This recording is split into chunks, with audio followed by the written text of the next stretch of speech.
10분입니다. KBS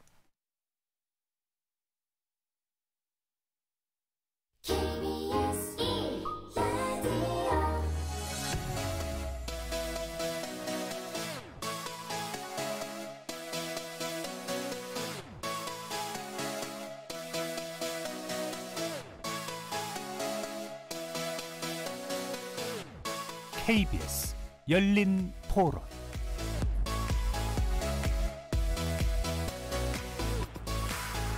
안녕하십니까. KBS 열린 토론 정준희입니다.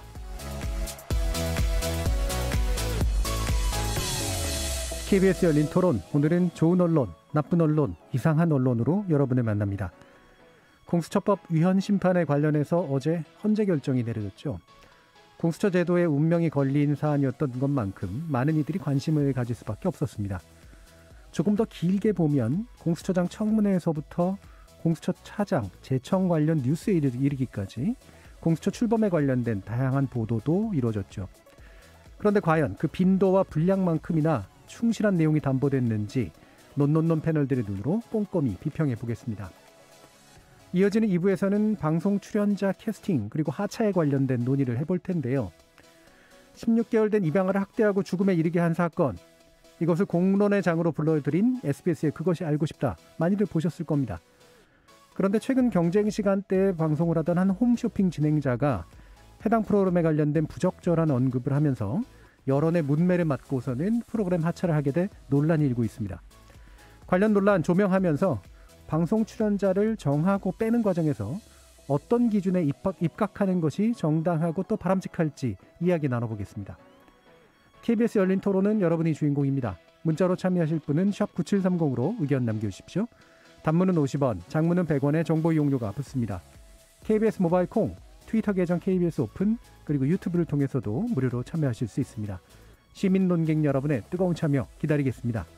KBS 열린 토론 지금부터 출발합니다. 살아있습니다. 토론이 살아있습니다. 살아있는 토론, KBS 열린 토론. 토론은 라디오가 진짜입니다. 진짜 토론, KBS 열린 토론.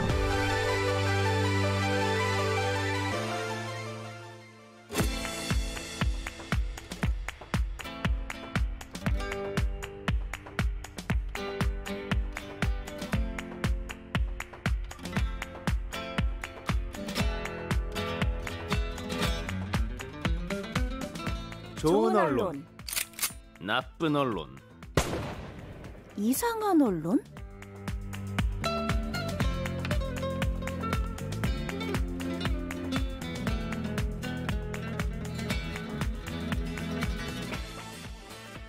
오늘 함께해 주실 세 분의 전문가 소개하겠습니다.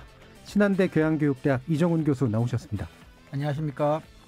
언론인권센터 정책위원이신 정미정 박사 함께하셨습니다. 안녕하세요. 그리고 민동기 미디어 전문기자 자리하셨습니다. 안녕하십니까. 자, 또 2주 만에 오랜만에 이제 논논논 하게 됐는데요. 첫 번째 이제 보도 비평 관련해서는 이제 공수처 관련 보도를 하겠습니다. 근데 이 공수처에 관련된 또 기존 것까지 다 끄집어내는 그런 보도보다는 일단 헌재 결정이 나온 전후 상황에서 어떤 공수처 관련 보도들이 이루어지는지 살펴보고 그중에 좀 괜찮은 내용, 그렇지 않은 내용을 좀 갈라보려고 하는데요. 오늘은 좀 이상한 보도부터 살펴보려고 합니다. 제일 재밌는 게 이상한 보도였던 경험들이 있어가지고요. 네. 이정훈 교수님이 골라주셨네요. 네, 제가 가지고 온 이상한 보도는 머니투데이 2021년 1월 28일에 인터넷에 올라온 기사인데요. 제목이 공수처 통제 가능한가? 헌법재판관들도 대립. 일단 합헌이라는 제목의 기사입니다. 예. 제가 좀 이상하다고 생각했던 거는 크게 봐서는 두 가지인데요. 하나는 제목이 일단 합헌이라는 게 일단 좀 이상하다는 생각이 들었습니다. 이 헌법재판소의 결정이 뭐 3심처럼 1단, 2단, 3단이 있는 건 아닌 걸로 알고 있는데 일단 합헌이라고 하니까 2단은 뭔지가 궁금해지고, 두 번째 제가 이상하다고 생각했던 점은 일종의 이게 이제 발생 기사입니다. 발생한 사건에 대한 기사죠. 스트레이트 기사. 그럼 일단은 발생한 일은 합헌 결정이 내려졌다는 건데 보도 내용은 소수 의견, 즉 위원과 관련된 내용이 보도 기사 내용 한 90% 정도를 차지하고 예. 다수 다수 의견에 대한 내용은 한 10% 정도 비중 정도밖에 되잖아요. 그래서 왜 발생 기사가 발생한 일을 주로 다루지 않고 헌법재판소 절차에 일단 합헌, 2단 합헌 뭐 이런 것도 이상하지만 발생 기사를 합헌으로 발생이 된 기사를 왜 위헌이라는 쪽으로 더 많이 보도를 하고 있는지가 이상하다, 의아스럽다. 예. 이렇게 생각해서 이 기사를 한번 뽑아봤습니다. 일단 이제 제목에 일단 합헌이라고 하는 말이 들어간 게 이상하다. 네. 그다음에 내용도 살펴보면 보통 발생 기사, 스트레이트 기사는 있었던 일을 축약해서 이제 보도해 주는 건데 그렇죠. 있었던 일의 비율하고는 굉장히 다른. 다시 네. 말하면 어찌 보면 반대되는 다수 비율로. 의견이 아니라 소수 의견 위주의 이야기가 대부분을 차지하고 있는. 네. 이건 뭐 차라리 해설 기사면 모르겠는데 그렇죠. 저 스트레이트 기사는 왜 이런 일이 발생하고 있을까 이상하다라고 그렇죠. 하는 말씀이세요. 네. 좀 더 그런 말씀 주시죠 구체적으로. 근데 이게 그래서 제가 조금 살펴봤더니요. 사실은 그 동일 기자가 머니투데이 인터넷에 이제 1시간 간격으로 3건의 기사를 올리는데 내용은 다 똑같이 이제 공수처법에 대한 헌법재판소에서 이제 합헌 결정이 났다는 것에 대한 예. 일종의 이제 스트레이트 기사인데 아주 짧은 단시는 아니고요. 근데 최초의 기사는 따옴표로 제목을 뭐라고 땄냐면 공수처 통제 불가능하지 않다. 그리고 다수 의견인 합헌 중심의 기사로 해서 전체 기사는 조금 짧긴 하지만 네. 그렇게 하나 나고 한 30여 분 흐른 뒤에 또 제목에 따옴표로 통제 방안이 없다. 이래 가지고 소수 의견 즉 위헌 내용 중심의 기사를 또 내요. 예.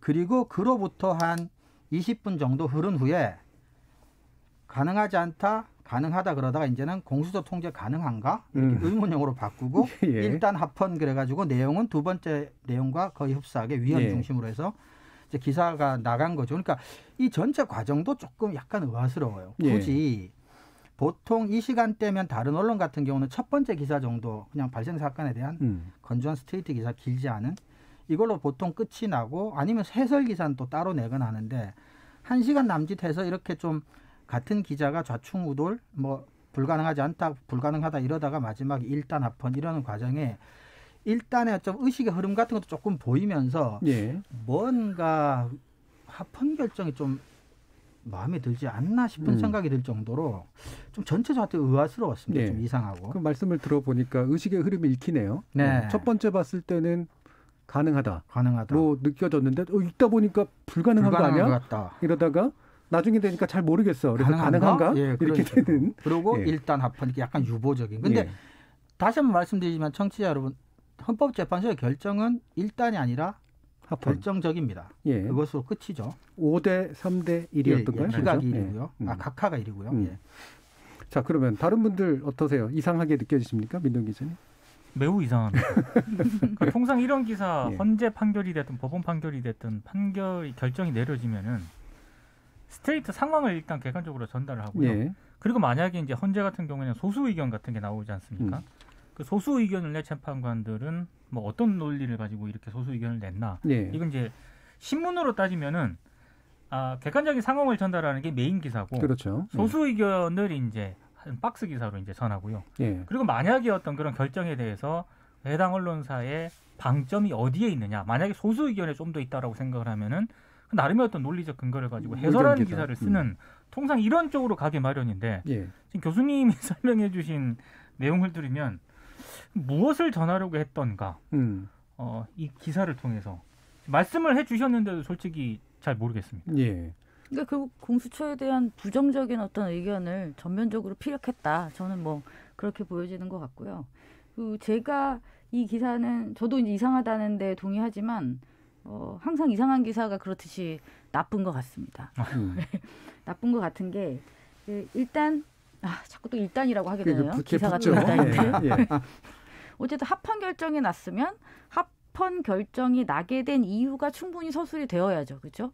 그리고 그것에 대한 소수 의견이 정돈이 돼서 이제 나와야 되는데 네.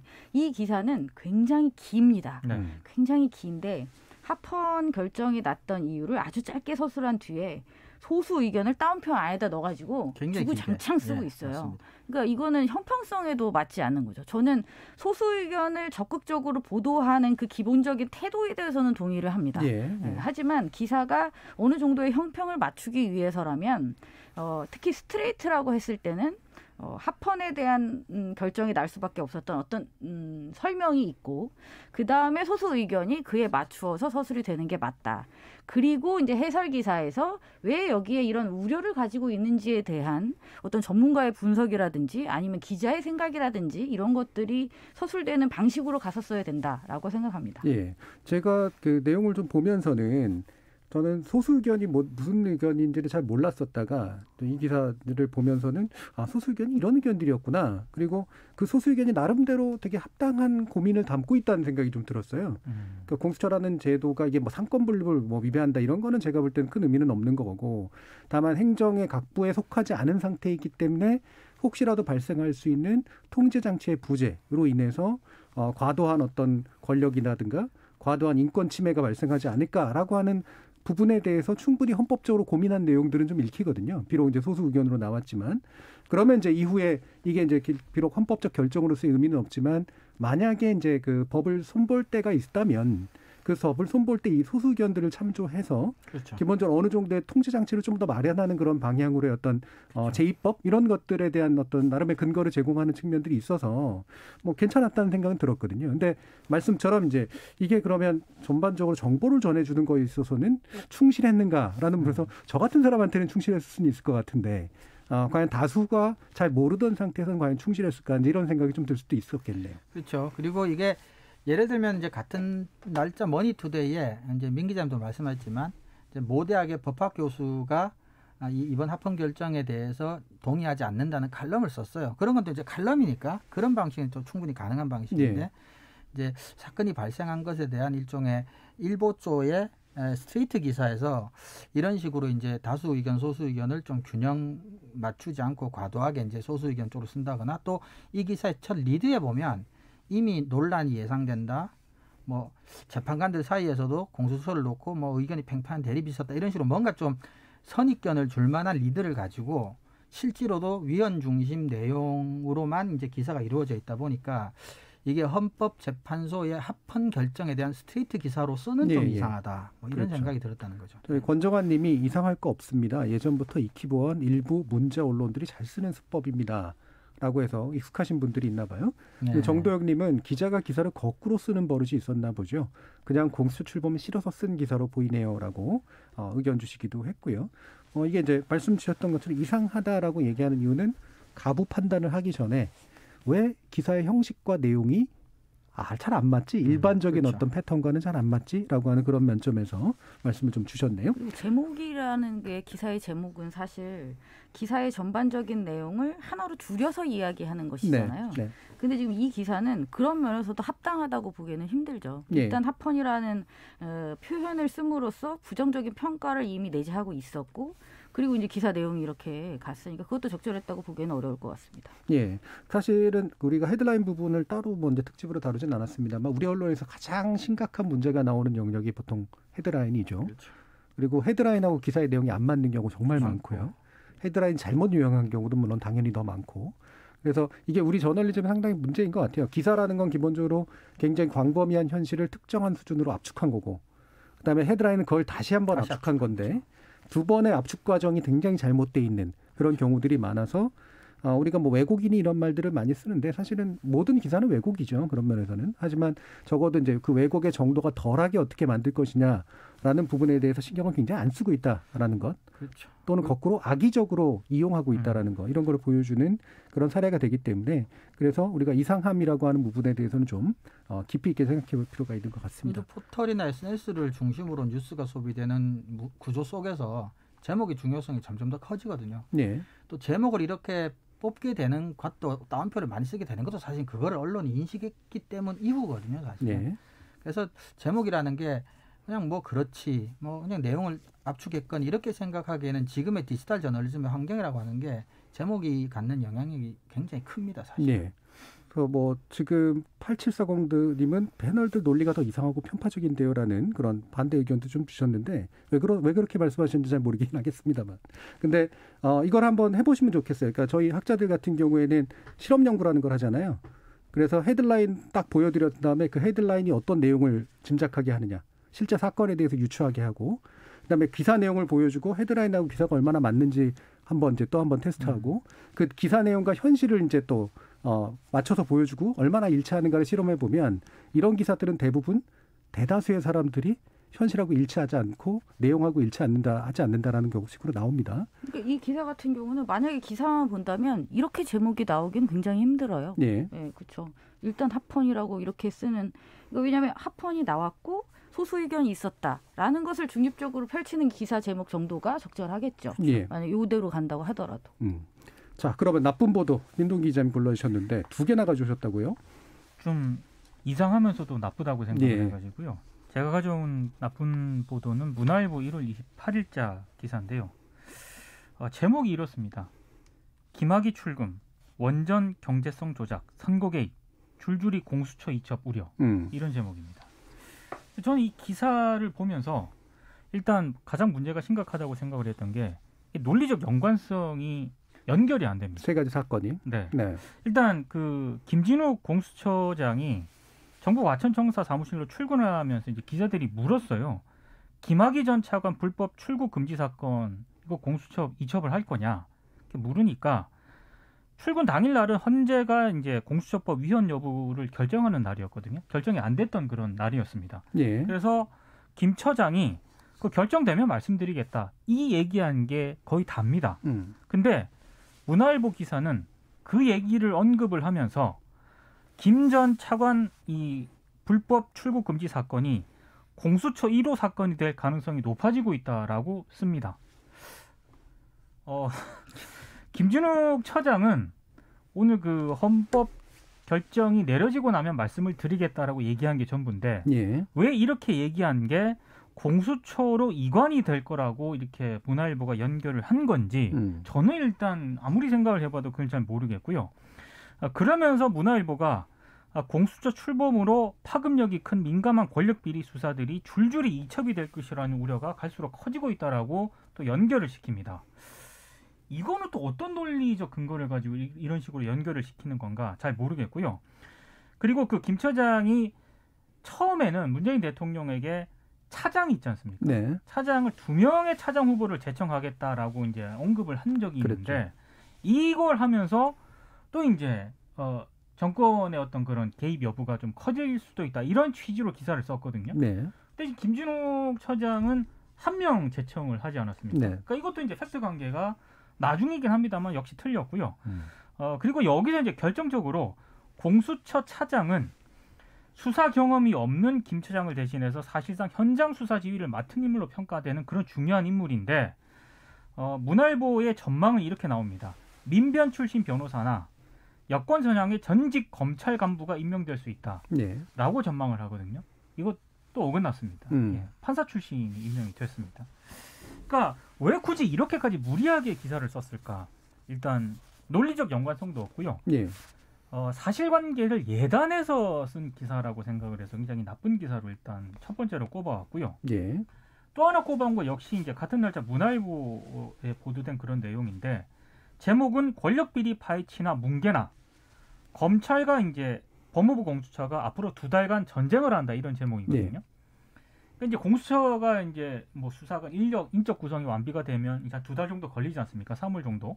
이 2달간 검찰과 법무부 공수처 사이에 굉장히 좀 그 정권 실세 비리를 둘러싸고 아마 전쟁이 벌어질 신경전이 치열할 것이다 이런 취지의 기사입니다. 근데 제가 이 기사를 나쁜 기사라고 꼽아온 이유는 일단 기존에 법조 출입 기자단 시각에서 이 기사가 작성이 저는 됐다고 생각을 합니다. 왜냐하면 이 지금도 이 기자단 사이에서 좀 이 언론계에서 논란이 제기되고 있는 그런 부분인데요. 이 공수처를 누가 출입을 할 것인가 이 문제를 두고 굉장히 이런저런 논란이 좀 제기가 되고 있거든요.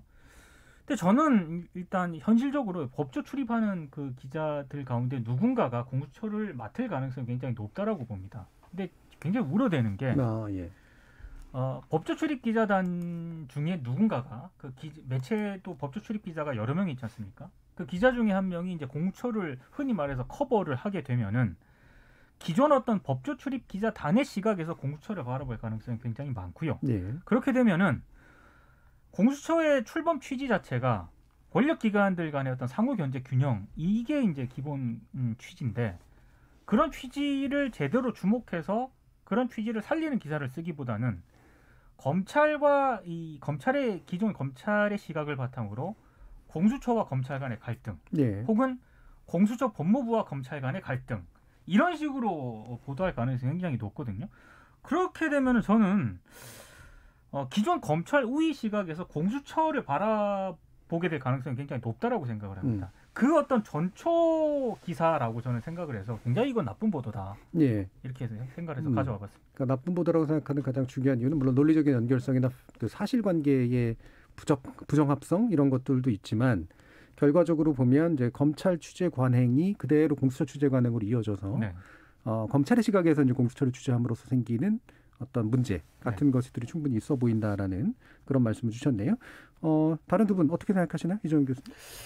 일단은 우리 뭐 언론학 교과서에 나오는 기본 ABC 중에 하나가 그 뉴스 기사는 이제 시제가 과거형이어야만 한다라는 얘기예요. 사실은 발생한 사건에 대해서 과거형으로 사실대로 일단 기술한 게 스트레이트 기사 작성의 이제 제일 기본인데 말씀해 주셨다시피 이제 갖고 온 기사들은 전부 다 예단하거나 예상을 일단 한 후에 그 이루어지지 않았거나 이루어지지 않을지 모를 일을 예상을 해놓고 그것에 대해서 이제 논란이나 우려는 현실인 것처럼 이제 기술을 하고 있는 거죠.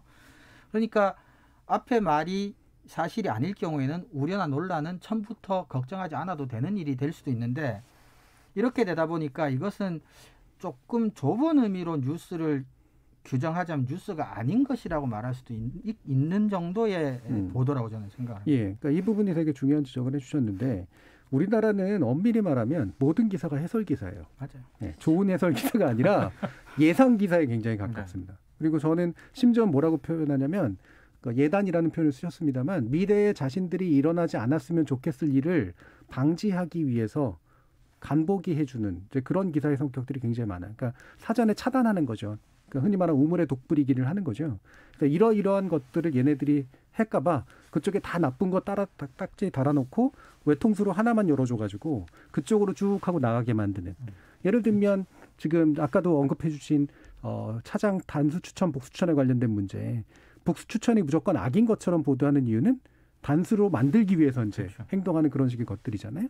바로 그 부분을 또 보여주는 게 아닌가. 그래서 왜 이렇게 기본적으로 과거형에 입각한 부분이 뭐 그거로만 넘쳐야 되는 게 아니지만 그게 대다수를 차지해야 됨에도 불구하고 미래형으로 대부분이 채워지는 이런 문제 지적해 주신 것 같아요. 정민정 박사님.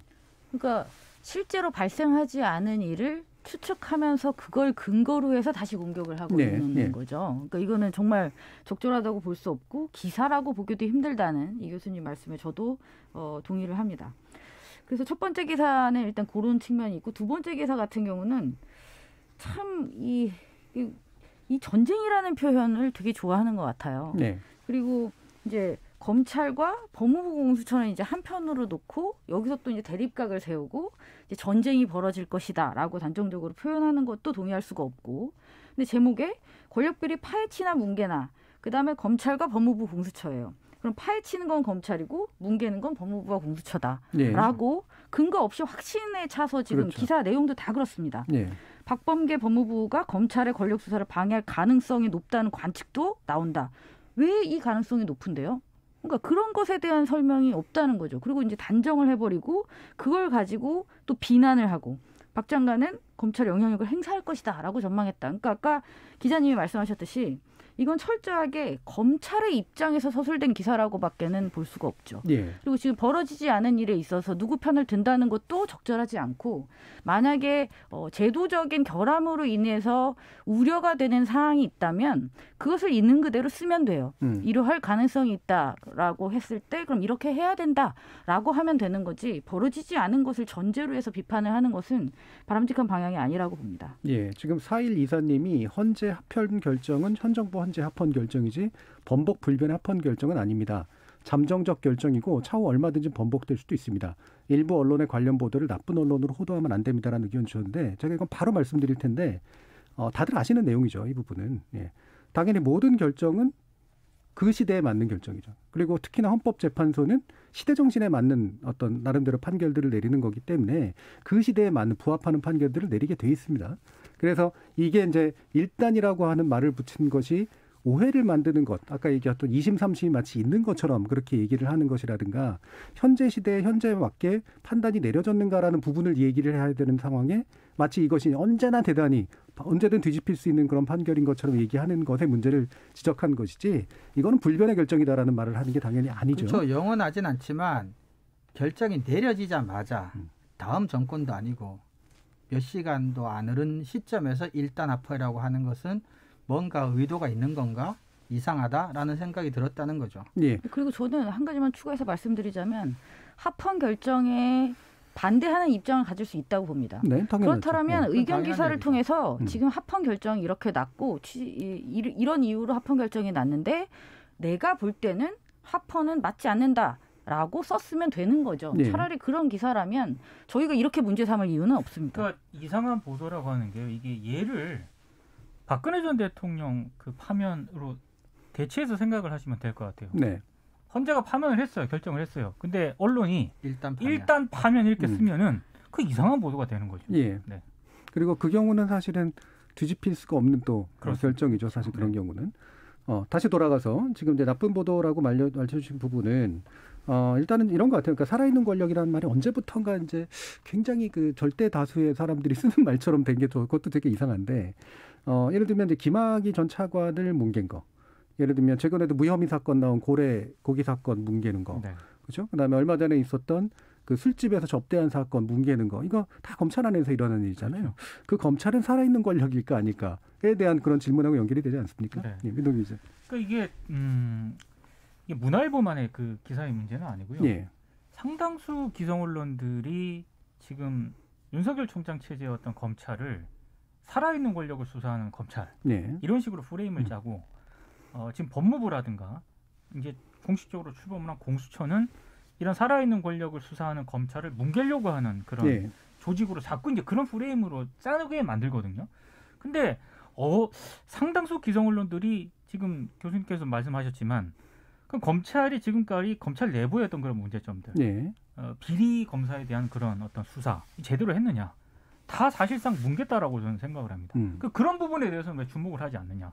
그거는 도대체 그러면 살아있는 권력이 아니라 검찰 내부 문제마저도 제대로 수사하지 못하는 그런 검찰인데 그런 검찰의 문제점에 대해서는 상당수 언론들이 또 주목을 하지 않거든요. 그러니까 굉장히 기울어진 운동장 이런 얘기가 아니라 너무 검찰에 대해서 기성 언론들이 호의적인 시각을 가지고 있다. 그 왜 그럴까? 결국에는 또 법조 출입 기자단 문제라든가 검찰 출입 기자단의 문제를 제기할 수밖에 없는 그런 상황입니다. 제가 늘 주장하는 건데 권력은 종류가 많고요. 그리고 모든 권력에는 인격을 부여하면 안 됩니다. 네. 이를테면 착한 권력이 있고 나쁜 권력이 있는 게 아니라 권력을 나쁘게 쓰는 경우가 있고 잘 쓰는 경우가 있는 그런 것일 뿐인 거죠. 그래서 예를 들면 문재인 정부는 나쁜 정부냐 아니냐 별로 중요하지가 않아요. 그 정부가 쓴 권력이 제대로 쓴 권력이냐 그렇지 않느냐의 문제죠. 사실 공수처도 언제든 대단히 나쁜 짓을 할 수 있는 권력인 거고 그렇죠. 검찰도 마찬가지고 지금 재판부, 사법부도 역시 마찬가지고요. 언론도 마찬가지입니다. 그렇죠? 저희들도 마찬가지고요. 그러니까 그렇죠. 어느 정도 영향력을 가진 모든 존재들은 그 영향력이 오용될 수 있을 가능성을 전제로 깔고 바라봐야지 특정 상황에서 특정 권력은 한두 개만 있는 거라고 생각을 하고 그게 선하거나 악하거나라고 하는 걸 인격을 부여해버리면 상당히 좀 오해가 만들어진다라는 말씀을 또 드리고 싶네요. 자, 그러면 좋은 보도. 정미정 박사님, 이번에도 어려움이 좀 많으셨다고요? 항상 제가 능력이 좀 떨어지는 것이 아닌가라는 생각을 하게 될 정도로 좋은 보도를 찾을 때 좀 고생을 하는 것 같습니다. 그리고 또 이게 기간을 늘려잡았으면 좋은 보도를 좀 더 찾을 수 있었을 것 같아요. 네. 근데 이제 올해 이제 요 합헌 결정 그 앞뒤로 이제 기간을 좁히다 보니까 이 공수처 자체에 대한 어떤 보도보다는 이 헌재의 결정을 중심으로 한 그다음에 이후 인선과 관련된 보도들이 많다 보니 특별히 좋다고 고르기에는 좀 어려움이 있는 기사들이 대부분이었습니다. 큰 문제 없이 그냥 단신으로 전하는 기사들이 많았기 때문에 찾기가 좀 힘들어서 약간 방향을 틀어서 그래서 법조기자단 문제 쪽으로 접근을 해서 기사를 두어 개를 가져왔습니다. 먼저 가져온 기사는 이제 한겨레의 기사입니다. 예. 법정가는 법조기자단 카르텔, 언론 스스로 대안 찾아낼까라는 기사인데요. 이 부분은 저희가 이전에도 법조기자단 문제를 다루었었는데 이제 그것에 이어서 보도를 한 것으로 보시면 될 것 같습니다. 예. 그러니까 법조 출입을 원했지만 사실상 거부당한 미디어 전문 매체 미디어 오늘이 있고요. 탐사보도 매체 뉴스타파 그리고 셜록이 있습니다. 이 매체들이 민주사회를 위한 변호사 모임과 함께 검찰 법원을 상대로 한 행정소송과 헌법소원에 나설 것을 예고했다라는 내용의 기사입니다.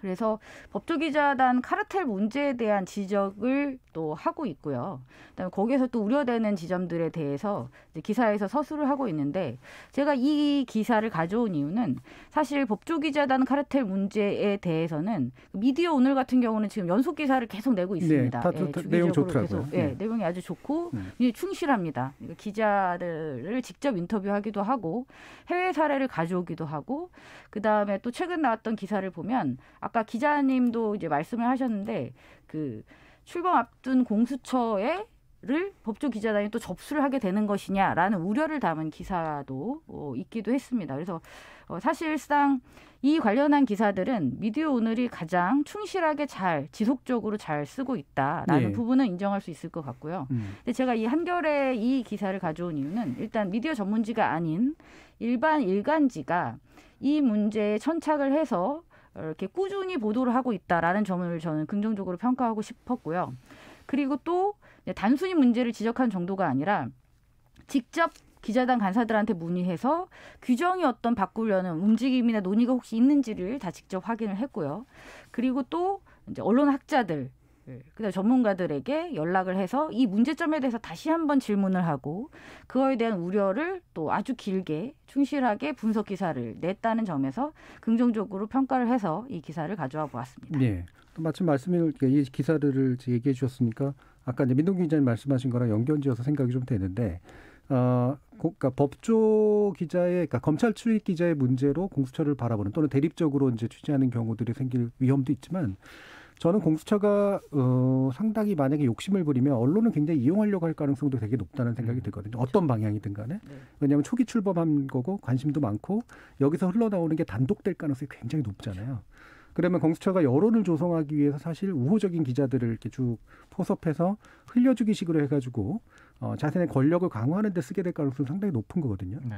그럼 법조기자단이 단순히 접수하는 게 아니라 법조기자단보다 더 나쁜 형태가 나타날 가능성은 상당히 좀 있는 것이죠. 어떻게 보세요? 그러니까 저는 공수처가 출범을 해서 뭐 누가 1호 수사 대상이 될 것이냐 언론들의 관심 여기에 집중이 되는데 저는 저의 관심 조금 달라요. 그러니까 공수처가 이제 공식적으로 수사단을 구상을 해가지고 이제 출범을 하기 전에 흔히 말해서 이제 공보 라인을 짤 거 아닙니까? 네. 그러면 이제 기자단 운영이라든가 이런 것도 분명히 고민을 할 텐데요. 기존의 어떤 기성 언론 중심의 기자단 중심으로 출입처 어떤 개념으로 이렇게 짤 경우에는 방금 그 교수님 말씀하신 그런 부작용도 굉장히 우려가 된다고 생각을 합니다. 예. 그래서 공수처가 상호 권력기관의 어떤 상호 뭐 견제라든가 혹은 고위공직자에 대한 부패 이런 거를 정말로 잘 살릴 거라면은 뭐 개방형 브리핑제라도 이렇게 그러니까 기존 어떤 출입처 제도와는 다른 방식의 어떤 그 브리핑 제도를 도입을 하면서 가는 게 저는 공수처 출범 취지에 맞다라고 생각을 하거든요. 예. 그래서 이 공수처가 출범을 하면서 지금 어떻게 그 부분을 어떻게 지금 뭐 입장을 내놓을 것인가 밝힐 것인가 저는 이제 그걸 좀 주목해서 보고 있거든요. 예. 아직까지는 뭐 고민하고 있다라는 정도만 지금 언론에 보도가 되고 있습니다. 이정 교수님. 또 다른 차원에서 그 정진희 교수님 우려가 있을 수가 있는데 그 조국 전 장관도 그렇지만 뭐 호불호와 선악을 떠나서 이제 그 법조 기사가 사회적으로 양적으로 질적으로 이슈가 되는 경우는 대부분 피의자가 이제 고위공직자거나 사회적으로 이제 관심도가 굉장히 높은 인물들인데 공수처는 설치 이제 그 의도 자체가 그런 사람들만 다루게 될 거니까 그렇죠. 이제 어떻게 보면 그동안에 법조기사가 문제시 되었을 상황과 유사한 상황들이 조건적으로는 반복될 가능성이 굉장히 많기 때문에 무서운 것보다 잭팟이죠 사실은. 아주 잭팟이죠. 그래서 기자단이 그냥 법조기자단에 출입자 하나 더 생기는 정도로 그냥 양쪽으로만 확대되는 정도에 그친다면 공수처 모든 보도가 사실상 논란이 되는 보도가 될 가능성도 조금 과장하자면 뭐 있다라고도 말할 수 있을 것 같습니다. 예. 그래서 저는 선제적으로 이번에 새롭게 출범하는 공수처에서 기자단 운영과 관련된 명백한 원칙을 빨리 공표를 했으면 그렇죠. 좋겠다라고 그렇죠. 생각하고 있습니다. 그리고 이제 그 피의사실 공표에 관련된 여러 가지 법무부 시행령으로 나와 있거나 검찰에서 뭐 나름대로 채택한 것보다 훨씬 더 수준 높은 그렇죠. 것을 빨리 만들어둬야 되죠. 안 그러면 뭐 첫 선거부터 아마 상당히 문제가 될 가능성들이 꽤 있습니다. 모든 내용이 예. 언론사 입장에서 보면 단독 기사일 가능성이 그럼요. 높기 예. 때문에 차라리 이 진입 장벽을 낮춰서 개방형으로 이렇게 공식적으로 브리핑하는 게 제가 봤을 때는 여러 가지 저도 논란을 개방형 브리핑제가 가장 그럼요. 합당하다고 네. 생각하는데, 근데 이게 지금 그런 여러 가지 취지에 의해서 출범한 기관이니까 저는 그 취지에 맞는 방법이 발표되기를 기대해. 그래서 해보겠습니다. 어쩌면 지금 검찰이 기자들에게 그 출입처와 기자단 중에 가장 갑인 출입처처럼 될 수 있는 조건이 예. 이제 고위공직자 등의 수사와 관련된 정보의 유일한 출처이기 때문이지 않습니까? 공수처가 이렇게 되고 나면 지금은 뭐 이렇게 누구 시각에서 누굴 본다고 하지만 장기적으로는 법조 출입 기자단의 핵심은 공수처가 될 가능성도 그렇죠. 사실은 상당히 많고 헤게모니가 옮겨갈 가능성이 그렇죠. 있죠. 예. 고위공직자 수사가 검찰이 이제 공수처로 이관되고 나면 검찰한테는 언론으로 봐서는 그렇게까지 아주 중요하고 핵심적인 정보원은 뭐 과거보다는 덜 될 가능성도 상당히 많지 않나 그런 생각도 합니다. 예. 지금 이주윤 님이 언론은 입맛에 맞지 않으면 누구든 어떤 집단이든 도마에 올리곤 합니다. 비판, 비평 얼마든지 할 수 있지만 진영 논리에 함몰된 관점에서만 바라보니 문제라고 생각을 합니다. 라고 의견 주셨고요. 8588님은 한겨레 기자들이 데스크에 항의했던 거 잊지 마세요. 언론은 진영을 떠나 현실에 대한 냉철한 분석이 있어야 합니다. 경찰이 법무부 차관의 택시운전사 폭행 증거 뭉갠 것에 대한 보도도 같은 맥락입니다라는 말씀 주셨는데 마침 이 의견을 주셔서 간단히만 지금 한겨레 기자들이 데스크에 항의했다. 요 얘기 가지고 이제 하신 분 있잖아요. 어떤 내용인지 민동기 기자님 간단히 좀 얘기해 주시죠. 그 한겨레 현장 기자 한 40명 정도가요. 한겨레 법조 보도가 그러니까 데스크 주도로 정권 편향적으로 작성되고 있다라는 성명을 발표를 했습니다. 그러니까 뭐 이용구 법무부 차관 관련 보도라든가 윤석열 검찰총장 직무정지와 관련된 그런 보도, 그리고 김학의 전 법무부 차관의 출국 금지, 그 절차적 문제성과 관련된 이런 세 가지 보도를 예로 들면서 이게 현장 기자의 요구라든가 현장 기자의 어떤 보고가 기사에 반영되지 않고 데스크가 전혀 다른 판단을 내렸다, 이런 네. 취지로 이제 성명을 발표를 한 겁니다. 여기에 이제 사회부장이 이제 사의 표명을 했고요. 편집국장이 그 부장의 사의 표명을 또 공식으로 받아들여가지고 네. 수리가 된 걸로 알고 있습니다. 예. 이정훈 교수님 이 부분 어떻게 보시나요? 일단은 뭐 이것저것 다 떠나서 문제가 있는 보도, 그리고 내부 이제 구성원들이 문제가 있다고 생각하는 것들이 이렇게 표출될 수 있고, 그것에 의해서 책임질 사람이 책임을 지는 모습은 한겨레라고 하는 조직으로 봐서는 뭐 일정 정도 건강함을 보여주는 것이라고 생각할 수도 있겠습니다. 근데 저는 이제 한편 드는 생각이, 이게 한겨레만의 문제일까, 한겨레만의 일일까, 이런 생각은 사실 많이 들었습니다.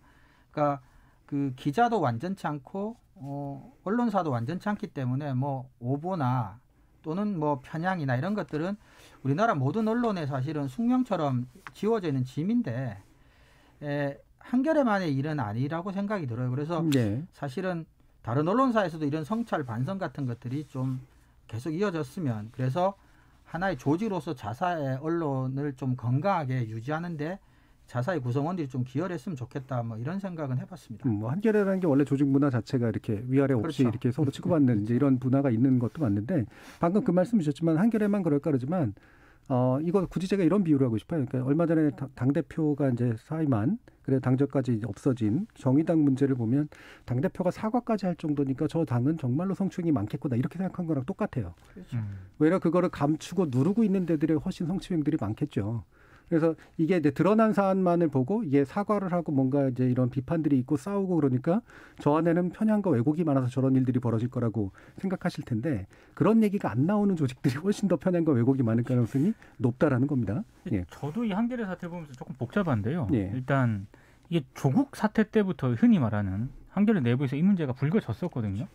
저는 이게 그 흔히 말해서 편집국 간부들, 네. 편집국장단을 비롯한 이런 간부들의 책임이 일단 크다고 봅니다. 왜냐하면 어떤 식으로든 내부 토론을 하든지 해가지고 이 문제를 정리를 하고 넘어가야 될 네. 사안인데 그렇죠. 이게 정리가 안 됐다라고 하는 거는 기본적으로 일단 책임이 있다라고 생각을 하고요. 예. 그러면서도 좀 저 현장 기자들한테도 아쉬운 점은 있습니다. 그러니까 친정부라는 그런 소리, 네. 이라는 그런 들어야 했다라는 그 성명에 그런 부분이 있더라고요. 근데 언제까지 이 우리 언론은 친정부냐 반정부냐 이런 프레임으로 작동이 돼야 되는가? 네. 오히려 그런 잘못된 프레임에 대해서 저는 굉장히 좀 치열하게 토론을 할 그런 분야라고 생각을 하는데 그 문제를 그냥 그대로 수용했다는 게 일단 문제라고 생각을 하고요. 안타깝게 생각을 하고 또 하나는 살아있는 권력 얘기를 계속 또 여기서 하더라고요. 네, 저는 그 부분이 정말 답답했습니다. 네, 좀 안타까운 게 그럼 검찰은 살아있는 권력 아닌가? 제가 볼 때 제일 잘 살아있는 권력 같은데요. 검찰 권력에 대해서는 왜 그렇게 견제라든가 이런 작동이 안 하는 걸까? 이 부분에 대해서는 좀 현장 기자들 성명을 봐도 그 부분이 없더라고요. 그건 굉장히 아쉽습니다. 예, 정미정 박사님. 저는 일단이라고 했네요. 참 일단이라는 표현 제가 많이 쓴다. 무섭습니다. 아까 이게 그 보도가. 기사 제목 그것 때문에 지금 말할 때마다 일단이 자꾸 걸리네요. 네. 이 싸움이 벌어지는 조직이라서 저는 긍정적이라고 일단 생각합니다. 예, 이렇게 격렬하게 싸울 수 있는 조직이 우리 언론사 우리가 이제 쉽게 우리가 접하기가 어려웠잖아요. 사실 근데 아까 이 교수님도 말씀하셨지만 어떤 조직에서 의견이 그렇게 쉽게 일치가 되겠습니까? 특히 요즘과 같이 이렇게 이슈들이 폭풍처럼 몰아치는 과정에서 저는 논쟁적인 이슈들이 많고 그것과 관련돼서 이렇게 격렬하게 싸울 수 있는 그런 언론사가 있다라는 것, 저는 일단 그건 긍정적으로 봅니다. 근데 하지만 저는 좀 또 다른 생각을 하는 것이 한 두 가지 정도인데요. 하나는 이제 데스킹의 문제예요. 제가 논논논에 참여를 하게 되면서 자주 지적했던 것 중에 하나가 아니 이런 기사를 내는데 데스크는 뭘 하지? 네, 이런 문제를 되게 많이 가졌어요. 네. 도대체 데스크는 뭘 하는 거야? 데스킹을 안 하나? 데스킹이 여기서 어디서 드러나지를 않는데? 라는 생각을 했는데 저는 데스킹은 필요하다고 봐요. 물론 그 데스킹이 일방적이어서는 안 되겠죠. 그 데스킹 과정에서 문제가 있었던 건 분명히 보인다. 하지만 그렇다고 해서 데스킹이 불필요한 것이냐? 그것은 저는 좀 다른 문제라고 봅니다. 그거 한 가지랑 또 한 가지는 지금 이 기자들이 주장하고 있는 그리고 사례로 들었던 기사들이 잘못됐다는 것은 동의해요. 근데 하지만 밖에서 제가 보기에 한겨레가 친정부적이었다? 저는 그런 기사는 발견하기가 어려웠습니다. 지금까지 특히 한겨레 기사뿐만 아니라 다른 기사들도 꼼꼼히 열심히 모니터를 하고 있지만 한겨레가 친정부적이었다? 오히려 저는 한겨레가 중심을 못 잡고 이것도 아니고 저것도 아닌 기사를 많이 썼다. 여기서의 이것도 아니고 저것도 아니라는 건 편향의 문제를 말씀드리는 게 아닙니다. 네, 그러니까 원칙을 가지고 그렇죠. 한겨레가 가지고 있는 정체성을 지키는 그런 방식의 기사를 얼마나 잘 썼는가에 대한 반성이 저는 포함이 돼야 된다고 생각합니다. 예, 뭐 일부 정리하면서 그 한겨레 그 기자들이 이제 2019년에도 이와 같은 이제 전문 기자들의 그 반발이 있었고 정리가 잘 안 된 채 현재까지 와서 이 문제가 더 커진 거라고 보는데요.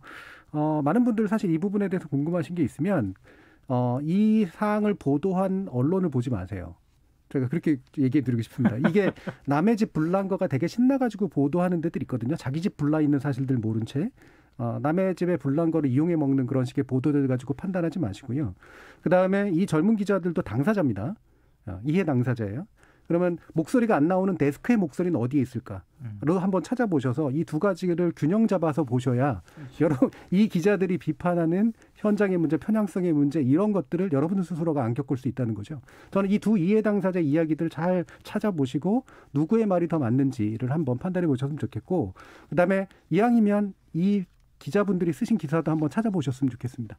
예. 그러면 이 기자들이 정말 제대로 된 비판들을 하고 있는지 아닌지를 아마 판단하실 수 있을 거라고 생각을 합니다. 자, 그럼 1부 논의는 이 정도까지 하겠습니다. 여러분은 KBS 열린 토론과 함께하고 계십니다. 토론이 세상을 바꿀 수는 없습니다. 하지만 토론 없이 바꿀 수 있는 세상은 어디에도 없습니다.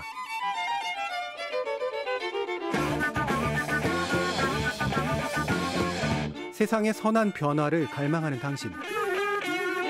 정답이 아니라 질문의 힘을 믿는 당신. 우리 KBS 열린 토론에서 만납시다.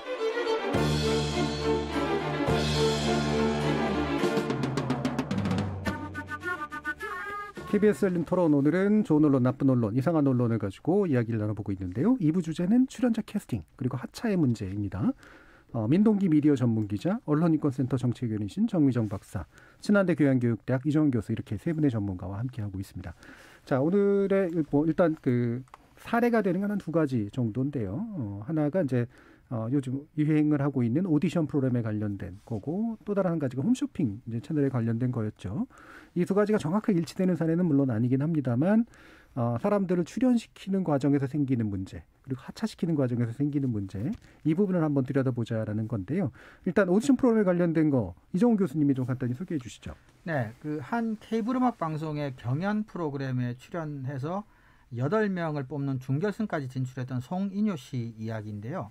그 송 씨의 아버지가 사연을 오마이뉴스에 이제 올려서 알려지게 된 이야기입니다. 핵심은 이제 준결승에 오르기까지 수차례 공연, 인터뷰 등을 한 대가로 받은 게 교통비 3만 원이 전부였다는 거고요. 특히 이제 예산 같은 경우는 다음날 새벽까지 촬영이 계속되는데도 식사도 제대로 제공되지 않았다, 뭐 이런 이야기도 있어요. 그래서 근데 문제는 이제 송인효 씨 외에도 굉장히 열악한 조건에서 절박하게 경연 프로그램에 출연하고 있는 사람들이 굉장히 이제 많다는 거고요. 그런 분들이 경연에 출연하고 어떤 공연을 하고 인터뷰를 하고 방송에 기여하는 것에 대한 대가가 제대로 지급되지 않고 있다라는 이제 송 씨 아버지의 주장입니다. 자, 이 내용 같은 경우에 많은 사실 이미 오래된 얘기죠. 사실 그럼 한번 쟁점을 만들어 보죠. 그러니까 이를테면 방송사 같은 경우 이런 식의 얘기를 할 수 있을 것 같아요. 나는 참가비를 받아야 될 어떤 대회를 운영하고 있는 건데, 너희들은 이제 참가비를 내고 와야 되는데 참가비 안 받고, 그다음에 얼굴 알리 기회 주고, 그러면서 이제 쭉 떨어지는 과정에서 이제 나중에 갈수록 이제 뭔가 출연료라든가 이런 것들을 좀 더 높여주고 이런 거를 하는 게 맞는 거 아니냐, 이런 식의 얘기를 제가 직접 들은 건 아니긴 합니다만 아마 할 수도 있을 것 같아요. 그렇죠. 정민정 박사님 어떻게 보세요? 근데 이런 종류의 오디션 프로그램은 이런 지원자를 자원으로 해서 제작되는 거잖아요. 그렇죠. 그러니까 제작의 요소의 하나가 될 수 있는 거죠. 그렇다면 저는 정당하게 출연료를 지급하는 것이 맞다라고 생각합니다. 그러니까 그렇게 만들어서 상품으로 만들어서 결국은 파는 거고, 그걸로 인해서 광고 수익을 얻고 있으면서 그거에 대한 출연료를 지불하지 않는 것은 저는 정당하지 않다고 생각합니다. 혹시 출연료를 못 받으셨나요? KBS 안 주셨나요? 혹시? 자, 민동희 기자님. 이 노동권에 대한 어떤 그런 그 시각이요. 예. 여전히 변하지 않았다는 생각이 좀 들어요. 그러니까 이 얘기를 하기 전에 언론사를 비롯해서 각 그 기업들이 면접 보지 않습니까? 제가 이제 이전에 미디어오늘 국장으로 있었을 때 채용 몇몇 뽑지 않는 채용 그 공고를 내면은요, 엄청나게 많은 지원자들이 몰립니다. 네. 근데 이제 면접을 1차, 2차 이렇게 볼 때요. 그때 뭐 지금 사장하고도 얘기를 한 문제지만, 없는 살림에 일단 어찌됐든 면접을 보러 온 사람한테는 기본적으로 면접비를 줘야 된다. 예. 그거를 너무 안 주는 거를 당연시하는 이 기업들이 그렇죠. 아직까지 예. 굉장히 많습니다. 네. 왜냐하면 시간 내서 오는 거고요. 결국에는 좋은 인재가 뽑히면은 그 회사에 도움이 되는 거지 않습니까? 그러니까 그런 식으로 어떤 마인드가 바뀌어야 된다라고 생각을 하는데, 여전히 뭐 기업들이라든가 방송사는 물론이고, 아까 예를 정준희 교수님이 든 거지만, 아니 우리가 뭐 스타로 만들어주겠는 그게 어딘데 무슨 출연료냐. 저는 이런 인식이 좀 바뀌어야 된다고 생각을 해요. 여전히 이 문제를 노동권의 문제로 생각하지 않는 게 가장 큰 문제인 것 같습니다. 그렇죠. 그리고 노동권이고, 이게 뭐 개별의 노동들은 아니긴 합니다만, 사실은 이제 저작권의 관점에서 보면 그렇죠. 초상권이거든요. 그렇죠. 네. 네. 그러니까 그 초상권을 활용해서 자신들이 상업적 수익을 얻는 거기 때문에, 이게 뉴스 프로그램 찍는 게 아니잖아요. 네. 그렇기 때문에 노동이 됐건 또는 초상권의 관점에서 됐던 간에 자신들의 상업적 이득을 위해서 누군가를 출연시키는 과정에 대해서는 작든 크든 정당한 보상이 이루어져야 된다라는 게 기본 관점이 된다는 말씀이시죠. 네. 예, 이정훈 교수님 어떻게 보세요? 네, 두 분 말씀에 동의하고요. 특히 이들의 그게 배려든 너희들이 성공을 시켜주려는 우리의 노력이든 어쨌든 이 사람들의 출전과 패스와 그러니까 성공과 실패가 이런 프로그램의 핵심 컨텐츠라는 데 있어서는 뭐 두말할 여유가 없을 것 같습니다. 근데 뭐 간단하게 조금만 더 보태자면 아마 이런 문제도 좀 있을 것 같아요. 뭐 더 많이 사랑하는 사람이 약자다라는 뭐 유명한 영화 대사도 있는 것처럼 뭐 더 절실한 사람이 약자인 상황이 아닌가. 그래서 출연자 입장에서는 다 알지만 이 특히 이제 우승했을 때와 우승 직전에라도 어쩌거나 탈락했을 때 사이에 비용 대비 기대 효용이 이제 출연자한테 너무 크다는 거죠. 그래서 그 모든 불평등들을 스스로 감수하게끔 만드는 상황 같은 것도 조금 있지 않나. 그럼에도 불구하고 어쨌거나 정당한 대가를 지불하는 것은 그게 온당한 조처가 아닌가 그렇게 생각합니다. 예. 지금 장호민 님이 방송가에서는 대부분 그런 행태로 청년의 열정페이가 오히려 더 강화되고 있습니다라는 말씀 주셨는데 방송가에서 약간 일해 보신 경험이 있으신 것 같은 그런 느낌이 드는 문자 메시지예요. 근데 뭐 이게 이제 맞습니다만 지적대로 미디어 산업이 가지고 있는 근본적인 문제죠. 예. 미디어 산업이라는 데는 사실은 아주 최상층에 있는 일부의 사람들, 이른바 티켓퍼를 가지고 있는 사람에게 엄청난 보상을 제공해주고 나머지 대다수는 그 자리에 올라갈 수 있을 기회를 제공해 주는 것으로 상당 부분 착취를 정당화하는 사실 이 구조로 이루어져 있단 말이에요. 민동기 기자님 어떻게 생각하세요? 결국에는 이게 유지될 수 있는 게 저는 이종훈 교수님이 얘기한 절실한 사람들은 굉장히 많아요. 근데 이 절실한 사람들이 등용할 수 있는 플랫폼은 굉장히 적습니다. 그렇죠. 여기에 이제 이 문제가 계속 발생한다라고 생각을 하는데 이게 그럼 바뀔 것이냐? 솔직히 저는 잘 모르겠습니다. 네. 왜냐하면 점점 이 비정규직 문제라든가 이런 문제들은 심각하게 진행이 되고 있지 않습니까? 네. 근데 이 양태가 과연 뭐 미디어 산업이라든가 방송가에서 바뀔 것이냐? 바뀔 것 같지 않아요. 단시간 내에. 그러면 이 문제 해결은 좀 점점 좀 희박해지지 않나라는 생각이 들거든요. 정부가 개입할 수밖에 없죠. 그렇죠. 네. 정부가 개입해서 시스템을 만들어야 된다고 봅니다. 이게 일반인 출연자의 문제뿐만이 아니잖아요. 아이돌 그룹이나 이런 경우에 이제 키울 때도 불공정한 계약을 맺어서 막 10년 동안을 그냥 뭐 노예 계약이라고 흔히 하는 뭐 이런 것들이 되게 많았고, 그러니까 우리나라 엔터테인먼트 산업이 외관은 굉장히 화려한데 그 안에서는 너무 심각한 착취가 일상화되어 있다. 그렇다면 최소한의 계약 과정이 어떻게 이루어져야 되는지 정도서부터라도 지금 당장 담당 부처가 좀 출발을 해야 될 것 같고, 그 전에 전수조사도 저는 좀 이루어져야 될 필요가 있을 것 같습니다. 예. 이게 이제 아마 이제 뒤에 나오는 어떤 것하고 연결이 될 텐데, 그러니까 뭐 끝에서 말씀드릴까 했었는데 이미 얘기가 나왔으니까.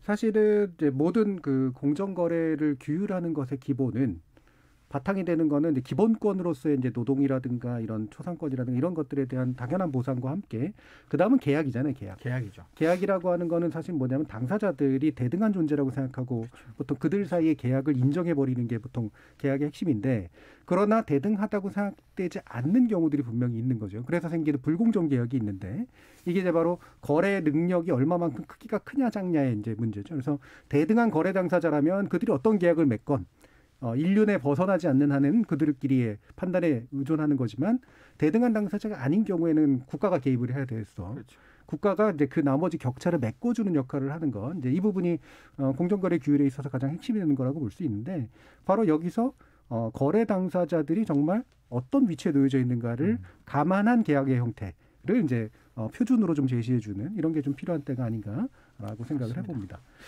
뭐 뒤에서 아마 좀 더 그 얘기 해볼 수 있을 것 같고요. 이거하고 유사하지만 사실은 굉장히 방향이 좀 다른 사례가 바로 이제 홈쇼핑에서 일어난 일이죠. 김세롬 씨 관련된 문제인데 민동 기자님 좀 설명 좀 해주시죠.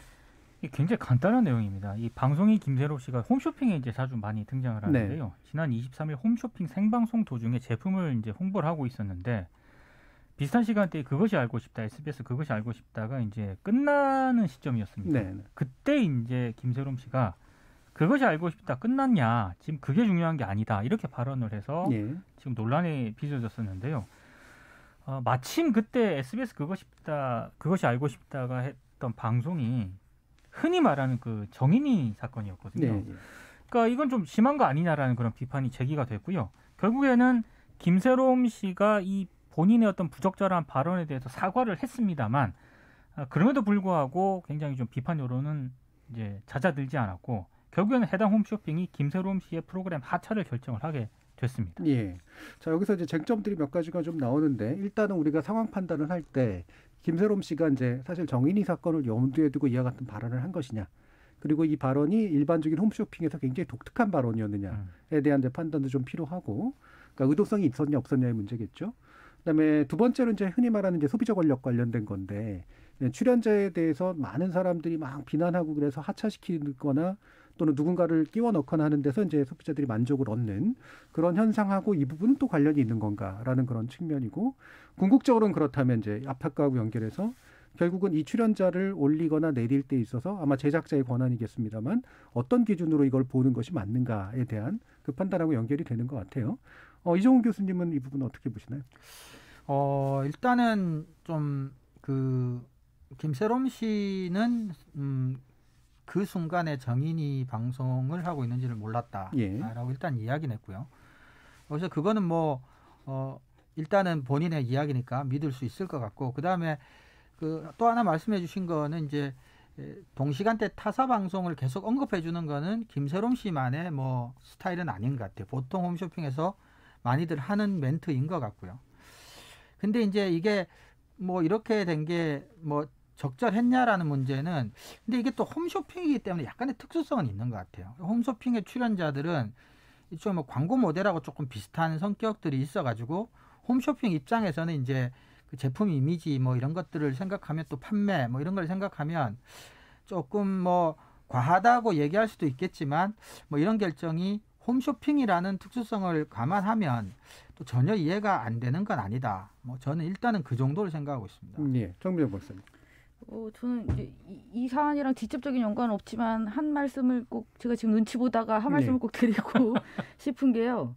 SBS의 그것이 알고 싶다가 바로 이제 우리가 그 전에도 몇 번 이야기를 했던 그 피해자 이름을 사건명에 쓸 거냐 안 쓸 거냐 이거를 이제 결과적으로 깼던 게 그것이 알고 싶다였거든요. 그러니까 물론 이제 그것이 알고 싶다가 그 사건을 보도한 것 자체가 잘못됐다는 말씀을 드리는 건 아니지만, 그리고 그 제작진이 그 이름을 공개하기로 했던 결정이 또 그만큼의 어느 일정 정도의 설득력이 있었던 건 저도 이제 인정을 합니다. 근데 하지만 그 이후에 다수의 언론들이 저는 그 이름을 붙여서 자꾸 사건을 그렇게 하는 것은 저는 좀 그 본질을 흐리는 측면이 너무 많다. 그래서 이왕이면 그렇게 안 했으면 좋겠다라는 말씀, 그냥 아동학대 사망 사건으로 했으면 좋겠다는 말씀을 일단 1차적으로 드리고요. 하필이면 또 이게 그 프로그램이라서 또 제가 유독 생각이 났습니다. 그리고 제가 지난번에도 이 얘기를 가열차게 주장하다가 또 이름을 또 언급해서 또 제가 죄송하다고 한번 말씀드린 적도 있고,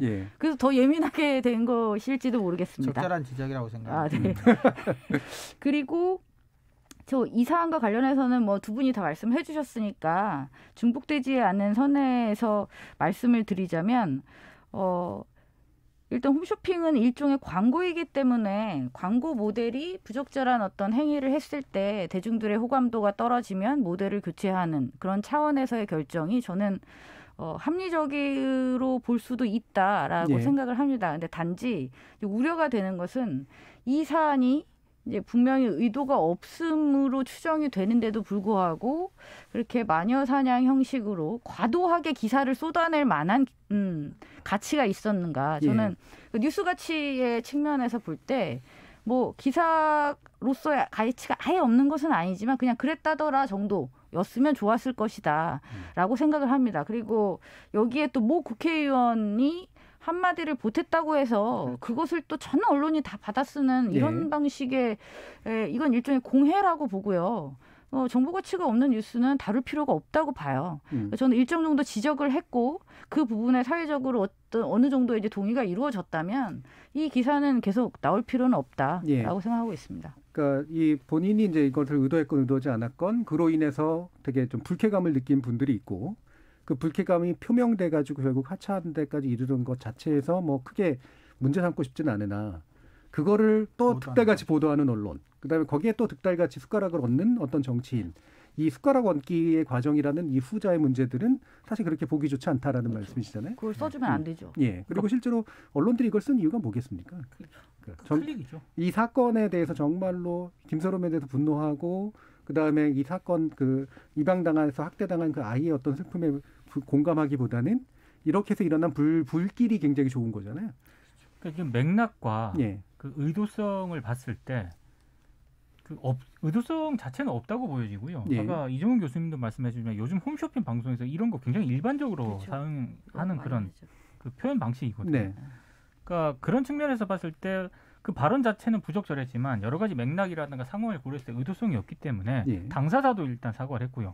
그러면은 그냥 정말 굳이 뭐 기사화해야겠다면은 단순 어떤 그런 기사 해프닝성 정도로 넘어가면 저는 적절하다고 생각을 하는데 득달같이 언론들이 보도를 하거든요. 예. 그러니까 요즘은 정말 몇몇 기사들을 보면서 이런 걸 굳이 알아야 되나라는 생각이 드는 기사가 굉장히 많습니다. 예. 뭐 전혀 다른 얘기긴 한데 언제까지 우리는 조국 전 장관 딸이 어딜 지원하고 예. 어딜 떨어지고 이런 것까지 알아야 되는가? 그러니까 김세롬 씨도 저는 그냥 이게 본인이 사과했으면은 언론들 보도도 그 정도 선에서 저는 머물러야 된다라고 생각을 하는데 사과를 하고 여러 가지 그 본인도 이렇게 사태를 마무리 지으려고 하는데 언론들의 보도는 굉장히 과한 측면이 있는 거죠. 예. 저는 사실 또 이 부분에 이런 게 있는 것 같아요. 예를 들면 김세롬 씨 개인은 책임지는 게 맞다고 보거든요. 그 책임이 어떤 방향으로 지느냐에 대해서는 물론 가치 판단들은 좀 다를 수가 있겠습니다만 왜냐하면 김세롬 씨는 이걸 통해서 이제 이득을 얻으려는 행동들을 분명히 한 거고 그렇죠. 우리가 일반적인 프로그램 출연자하고 다르잖아요. 일종의 약간 상인처럼 나온 거죠. 자기가 인센티브도 받고 그 과정에서 이제 그 상품의 판매에 상당한 영향을 미칠 수밖에 없는 행동들을 했다면 그리고 그게 말 그대로 소비자의 심기를 건드린 거라면 그거는 판매자 입장에서 또는 판매하고 연관된 사람 입장에서 스스로는 책임을 지는 게 맞다. 그렇죠. 예. 다만 이제 그걸 가지고 이제 말씀하신 것처럼 이제 막 불난 집에 무슨 뭐 하듯이 이렇게 이제 달라붙어서 자기 장사를 하는 언론들의 모습은 별로 보기 좋지는 않다. 정치인도 역시 마찬가지로 이런 정도의 이제 내용인 것 같아요. 근데 대신 이 부분은 좀 판단해봐야 될 것 같은 게 아마 여기에 언론들이 달라붙고 또 소비자들이 또 분노하는 건 이 사건에 대한 이제 공분 때문에도 있지만 이걸로 되게 잘 먹고 잘 사는 것 같은 연예인 보기 싫어하는 것도 사실은 좀 있는 것 같거든요. 약간 질투라든가 시기라든가 이런 게 있어서 그게 사건이 마침 떨어지면 그러니까 말 그대로 우리가 공격할 만한 일들이 떨어지면 실제로 욕먹을 것 이상으로 욕을 먹어서 말 그대로 고꾸라뜨리고 싶어하는 그런 심리 같은 것도 일부 사람들에게는 있지 않은가라는 생각도 좀 있어요. 어떻게 보세요, 장민정 박사님? 뭐 대중의 심리라는 게 예. 항상 선한 방향으로만 작동하지 않는다는 것은 뭐 우리 모두 동의하는 일일 겁니다. 저는 그렇기 때문에 언론이 거기에서의 어느 정도 그 정보를 전달하되 과도하지 않고 지나치지 않은 방식으로, 그러니까 지금과 같은 보도 행태는 그런 그러니까 사람들 더 나쁜 사람을 만드는 거죠. 네. 계속 욕하게 물 갖다 주는 거죠. 계속 던지는 방식. 저는 그런 거는 좀 지양했으면 좋겠다는 생각입니다. 예, 이렇게 뭔가 뗄감을 자꾸 제공해 그렇죠. 줘가지고 화내라. 야, 불씨를 얘가 또 키워가는. 이랬다더라. 뭐 이러면서. 지금 NB03781506호님이 김세롬 씨만 탓해야 할까요? 중요한 안건 덮으려 다른 소리로 물타기하는 엉터리 방송 언론인들도 내보내야 하지 않나요? 홈쇼핑만의 문제가 아닙니다. 이런 얘기를 해주셨는데요. 아까부터도 말씀드렸지만 이제 홈쇼핑과 또 일반 출연자와는 출연자의 어떤 상태라든가 조건이 좀 다르다. 그리고 궁극적으로는 결국은 캐스팅의 힘을 가지고 있는 PD 내지 뭐 CP라고 보통 부르죠. 제작자가 결국은 이제 권한 안에서 이제 판단해야 될 문제인데 그 권한을 넘었거나 또는 모자랐거나 했을 때 이제 문제가 되는 거 아니겠습니까? 그래서 결과적으로 우리 좀 오늘 내용을 정리하면서 이렇게 뭔가 이런 방송에서 출연 권력, 그러니까 출연자를 정할 수 있는 힘, 이게 이제 캐스팅 권력이라고 얘기할 수 있죠. 이것을 어느 수준에서 적절히 사용해야 정당함이 있고 어느 수준을 넘어서면 부당함이 있는가에 대해서 한번 생각을 좀 같이 좀 나눠봤으면 좋겠어요. 장민정 박사님부터 얘기해 볼까요? 저는 이번 홈쇼핑 사건 같은 경우는 그러니까 그런 경우가 많이 있잖아요. 방송을 검증 없이, 그러니까 출연자에 대한 검증 없이 방송을 내보냈다가 나중에 출연자가 이제 문제되는 어떤 행동을 했다기보다는 과거의 어떤 행적들이 밝혀지면서 문제가 되면서 방송사가 왜 이것도 검증을 안 했냐라고 했던 사건들이 좀 이제 꽤 있었습니다. 그리고 특히 이제 전문성을 반드시 필요로 하는 프로그램에서 이제 얼마 전에 한 출연자가 또 하차를 하게 되는 그런 일들도 있었잖아요. 이제 그런 일에 있어서는 충분히 저는 엄격해야 된다고 생각해요. 근데 이러한 식의 생방송을 중심으로 흘러가는 홈쇼핑에서 이렇게 벌어질 수 있는 이런 사안은 저는 이 사안은 정말 해프닝이었다라고 보고 싶고, 근데 대신 저는 이 사건이 그런 의미는 있을 것 같아요. 생방송이고 이제 물건을 팔다 보니까 나타나는 굉장히 잦은 실수들이 있어요. 호스트들이, 쇼호스트들이 하는, 거기에 어느 정도 이렇게 좀 이제 앞으로 조심하게 되는 이런 긍정적인 효과는 있지 않을까. 네, 그건 다행이라고 생각합니다. 사실 그 유튜브로도 비슷한 의견 주신 분들이 있는데요. 그 홈쇼핑을 운영하는 사람들, 그 다음에 쇼호스트들이 사실은 약간 너무 떠서, 그렇죠. 흥분 상태에서 판매고 올리기 위해서 막 하다가 실수하는 경우도 되게 많거든요. 많죠. 근데 이게 비록 광고는지만 광고도 규제받듯이, 그러니까 이게 일반적으로 또 생방송으로 되는 경우도 되게 많아서 이것에 대한 상당한 어떤 그 경각심, 이런 것들을 가지고 하는 효과, 이런 것들은 분명히 있지 않는가 싶네요. 저는 그런 생각을 볼 때마다 하거든요. 그러니까 요즘은 어떤 홈쇼핑에서 어떤 상품을 팔 때 타 지상파 방송사라든가 케이블이라든가 이제 끝났죠 이러면서 빨리 넘어오시라. 저는 뉴스 끝났죠, 넘어오시라, 이런 얘기 많이 하거든요. 근데 이게 일반 같은 얘기처럼 하고 있는데, 그런 얘기를 그렇게 이제 일상적으로 할 거면 모니터를 해야 된다라고 저는 생각을 합니다. 홈쇼핑 업체에서. 그렇죠. 만약에 그렇죠. 태풍이라든가 이런 재난 상황이 벌어져서 뉴스 속보가 끝났는데 자, 이제 속보 끝났으니까 넘어오라고 만약에 그렇게 멘트를 했다고 생각을 해보세요. 그건 정말 감수성이 없는 거거든요. 그러니까 그런 게 일반적으로 할 거면은 그 프로그램이 어떤 프로그램인지를 그 담당자들이 저는 모니터해야 된다라고 생각을 합니다. 그래서 최대한 그런 발언은 좀 심각한 어떤 사안이었을 때는 자제하도록 하는 게 저는 맞다고 봅니다. 그렇죠. 그게 너무 좀 이렇게 뭐 일상적인 것처럼 돼버려가지고, 그렇죠. 이게 그 용납할 수 있는 거 아니야라고 생각하기도 쉬운데, 실제로 이거는 일반적인 방송들도 다 규제받는 내용들인 거잖아요. 그렇습니다. 저게 되게 무책임한 발언들이 나오지 않도록, 만약에 적어도 경쟁을 한다면 주변 프로그램들의 상황들이 어떤지, 이건 정도는 사실은 제작자가 알아야지. 그렇죠. 호스트에게만 또 책임을 묻는 것도 사실 또 상당히 문제가 있을 수가 있죠. 이정훈 교수님 또. 저는 두 분 뭐 좋은 말씀 많이 해주셔서 쓸데없는 소리 짧은 거 한 가지만 하면 궁금해서 그런데요. 아직까지는 뉴스를 보고 있는 거잖아요. 넘어오기 전까지는.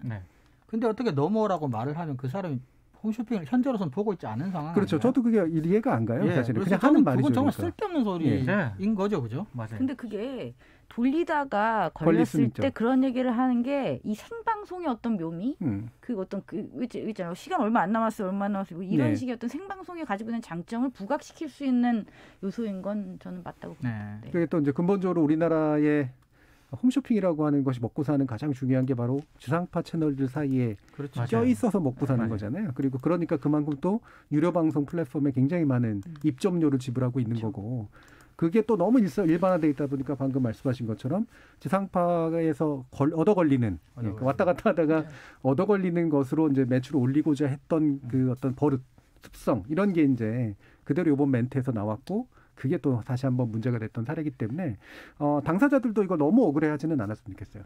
이게 언젠가는 터질 일이었었는데 이게 이번에 터진 거다라고 생각을 해야지, 운이 나빠가지고 터진 거다라고 생각을 하면 안 될 것 같다라는 그런 생각도 드네요. 오윤재 님이 아까 그런 의견을 주셨습니다. 한 가지 아쉬운 점, 타방송 프로그램 언급할 거라면 최소한 그 프로그램이 어떤 주제를 다루는지 정도로 확인하고 언급 여부를 결정할 수 있었다고 생각을 합니다. 출연자와 또 제작자 모두에게 해주신 말씀으로 생각이 됩니다. 자, KBS 열린 토론 두 가지 주제로 오늘 논논논 진행해 봤는데요. 오늘 이야기 이것으로 모두 마무리하겠습니다. 함께해 주신 신한대 교양교육대학 이정훈 교수, 언론인권센터 정책위원 정미정 박사, 민동기 미디어 전문기자, 세 분 모두 수고하셨습니다. 감사합니다. 고맙습니다.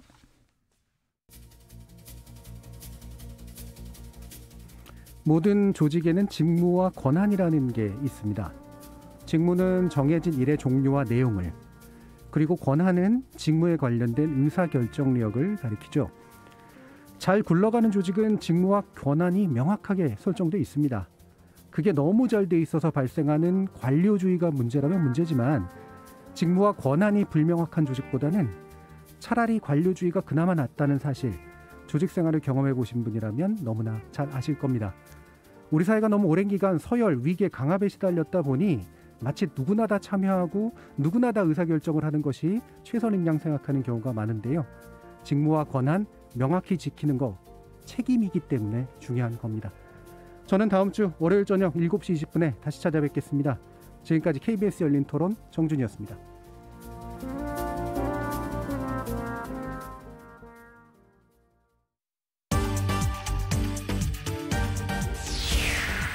코로나19 확산세를 꺾을